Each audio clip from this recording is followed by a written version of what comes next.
As I stepped into my Airbnb, I was immediately captivated by the boho style and the breathtaking views of Viñales.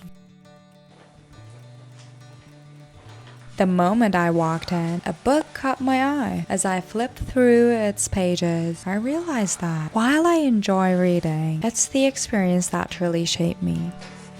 Growing up, I often heard the debate, who knows more, the traveler or the reader? It's a question that has many layers. For me, traveling opens up a world of sensory experiences that books can't always capture.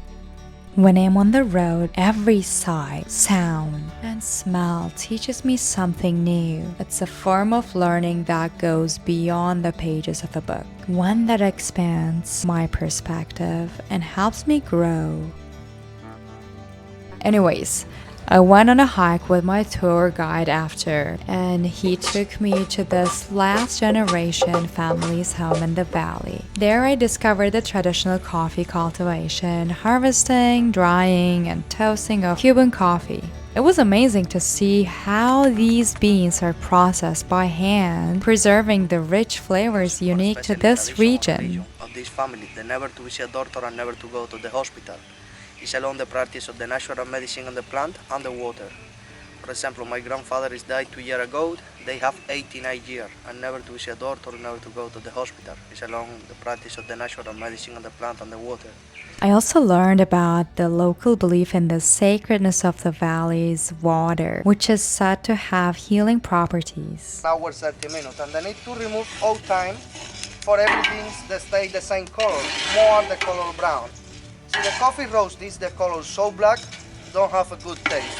We built of this house 23 years ago, and we built of this house with the trip of the mountain. They put 15 or 16 trip in the ground, 1 meter 50, 1 meter 60 centimeters.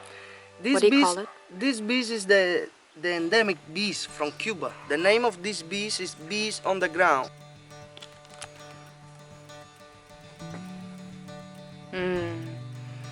Oh, smells so good. You want to taste? Yes.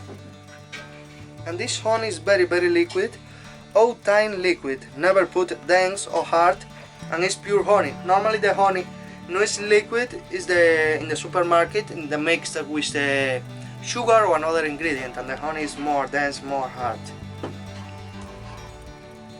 You put it in your hand.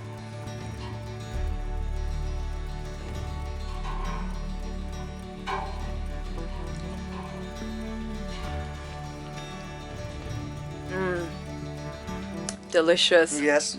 Visiting the last generation of a family that holds these traditions was truly eye-opening. They also showed me how they make fresh sugarcane juice. They peel the thick outer layer. It was mesmerizing to watch.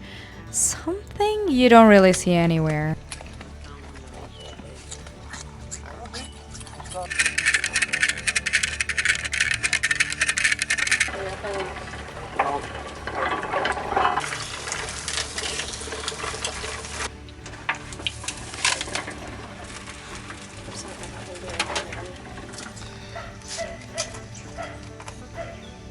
When I took a sip, it was delicious, naturally sweet, but they always add a little lemon to balance it out.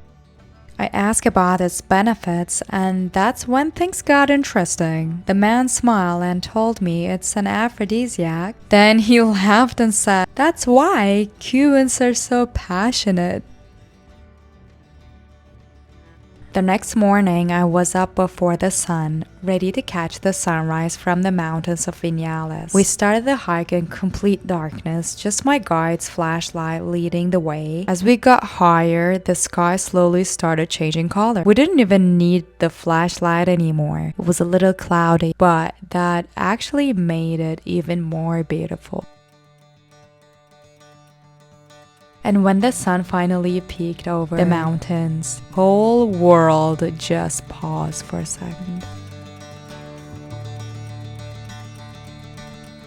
This time on horseback. Of course, coming to Viñales and not going horseback riding? That just wouldn't feel right. So off we went, riding through the valley, taking in the views. We made a stop at a tobacco farm, classic Viñales. They walked us through the whole process, from drying the leaves to rolling cigars by hand. Classic.